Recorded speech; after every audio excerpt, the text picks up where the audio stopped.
All right, everybody, we're here in my workshop. I'm Justice from FuzzImp. I did indeed get the Notadumble, and spoiler alert, it's pretty cool. So what I did already, I did take this apart, and one of the things, so you've got your instructions, all this. I kind of have a pretty good idea of what we're doing here. Got goop, got little things, stickers, all this crap. It's nice stuff. Okay, the main thing you're gonna need eventually is this ribbon cable. So this is how I tested it already. So you've got the board here all put together, you got your knobs, don't want to lose anything. I've got stuff set up off to the side. We're gonna pull the case out here in a minute. Sweet. We're gonna kind of speed run this because I want to get to where the getting's good. Okay, so got your case here. I'll be careful not to run into my camera stand. The main thing I want to talk about is how nice this board is. Like, this is a very engineered kit. So having started with DIY kits myself, this is very engineered. There's not, it's tough to screw it up. This is basically like paint by color on the ultimate easy mode. But what was really cool and how they must have manufactured these is they were able to test them fully assembled before they shipped, because all you have to do is hook up this ribbon cable, hook up power, and hook up jacks, and you can test the pedal and hear how it sounds. So that's what I did earlier, just to check it out. I was interested in doing a channel switching mod initially, but after seeing what Josh said and looking at this switch setup, there's too many lanes going on here, and how it works, I'm not an expert in channel switching. I don't feel like trying to sort it out. There is room in the case. I've seen people with assembled ones. But one thing of note that's actually pretty cool about this, for anybody who's not a pedal builder, is this is all very like engineered and machined and done really well. Like, everything about this is very slick. If this is anything like how their assembly processes go, this is very efficient. It'll take me a lot longer to assemble things how I do them, manually soldering everything and all that. Here we just need a few basic tools.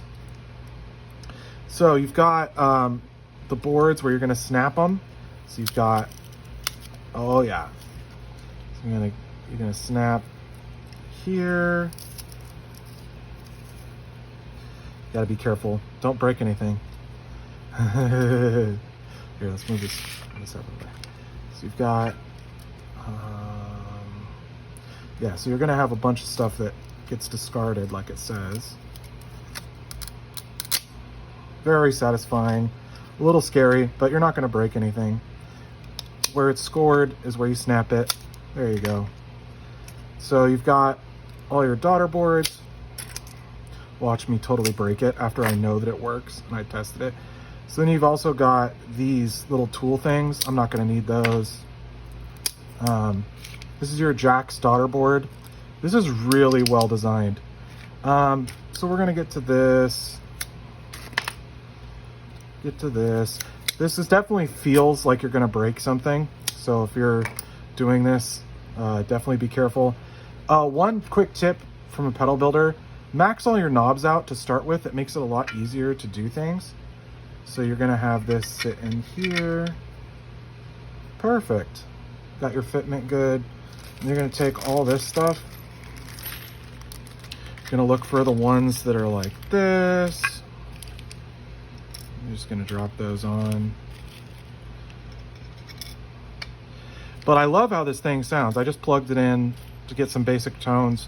I was impressed. Initially, I was gonna sell this on Reverb just as a full kit, but my curiosity got the better of me. I had to test it out. I had to play it.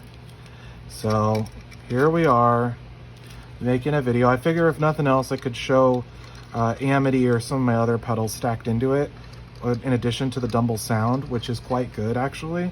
It's very pleasant. It reminds me a little bit, the gain reminds me a little bit of something like a Blues Breaker. It's definitely got a lot more gain than a Klon. It's very amp-like. So what I'm using here is actually a tool from my collection. This is not included at all. This is a Rocket Socket from Tony Peppers. Very cool. Okay. And then I think what comes up next is probably just dropping this in carefully. Yeah, and then that's gonna hold in place with these various washers. I have to admire this assembly process. It is crazy efficient. You want to be careful not to cross thread anything as you're going, but see how I'm like gently hand tightening to start with? This one I felt a little more resistance, so I'm going to be more careful. Perfect. Okay. I'm going to again use my own wrenches. Yeah, really positive connection there. This might be slightly out of order from how they intended it, but it's okay. And you're going to put your foot switch with the spacer. This helps alleviate tension when you're stomping on a foot switch. That's what those white things are. I use them on mine. This is a different size than I use. Okay. I think that was actually not the right one. Here it is. There you go. So that's basically all you need to get it plugged in. Make sure your orientation on this is correct. So it's going to go like this. And it's going to go like this. And you basically have a working pedal at this point. Even though it doesn't have the knobs and stuff on it, that's all going to work. It's basically already done. One quick tip, like I said, turn all your knobs to max. That makes your life a lot easier. You've got your knobs here. I use a similar style knob at times. I find that this, you got to be careful because there's going to be little set screws that fall out. Like I feel them in my fingers. There's one. Okay. Make sure you don't lose those. If you're building on a workbench or like a kitchen table or something, make sure you have a clear vision. I'm just going to point all those knobs to 10. This is just how I do it. People can do whatever they want. I find that it's easier to align when they're at max. I don't know why that is. So like see here, and I don't think a screwdriver is included. But I can see how if this is how their assembly process goes, they could crank out pedals so fast. Obviously there is a lot of work involved beforehand. We're looking pretty good on our 10s. I'm just kind of pointing knobs to the 10s. I lost a screw somewhere, but that's okay. I can get more. That's definitely something you'll want to be really careful of. Also, these cross thread pretty easily inside the inserts. I bet you that screw ended up here somewhere. Oh, indeed it did.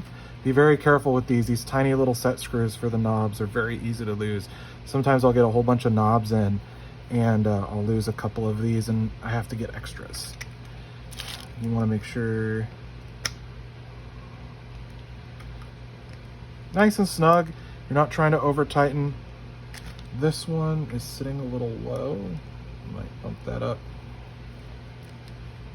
You can see our heights might not be perfect. We'll check that in a minute.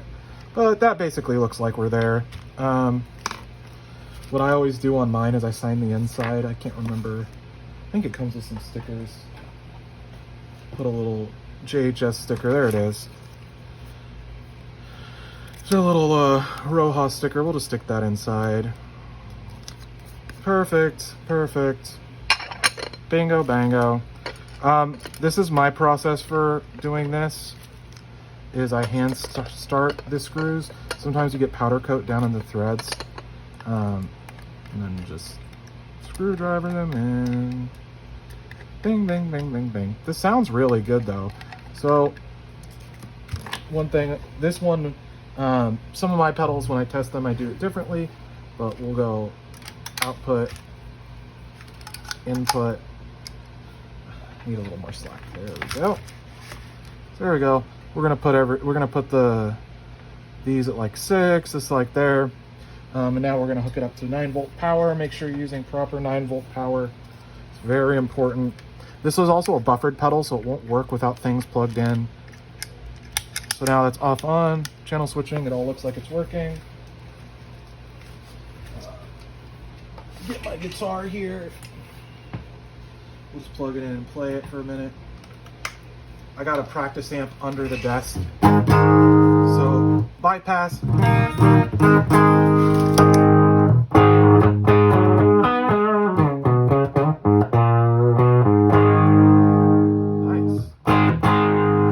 So I've got a hot rail.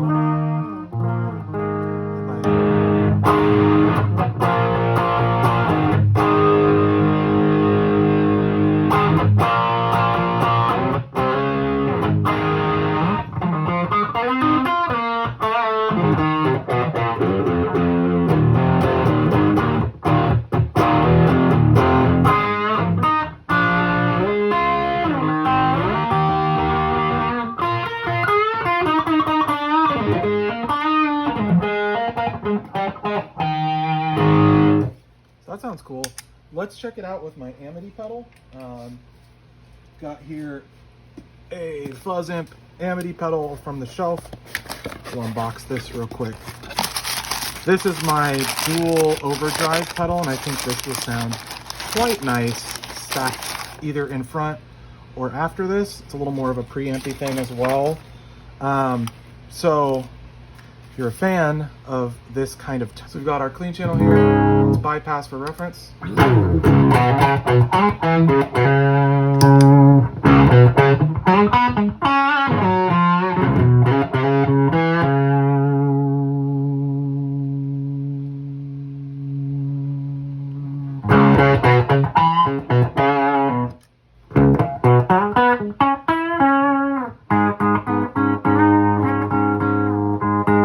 love how sparkly that clean is.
Just getting a lot more spank out of it. That actually is cool. You can get some cleaner stuff with Amity too.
That sounds super cool.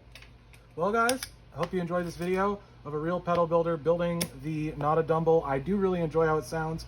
It's got a nice like mid-high gain for a low gain overdrive, preampy kind of thing. The clean channel is actually, I think, the real win here. The gain channel is super cool, but obviously I make gain pedals. I felt like this paired really good together. It's almost like an amp platform in a pedal, so thumbs up to Josh and JHS, and I was really pleasantly surprised how fun and easy this was to get to sound good, and yeah, hope you guys enjoyed the video. Thanks.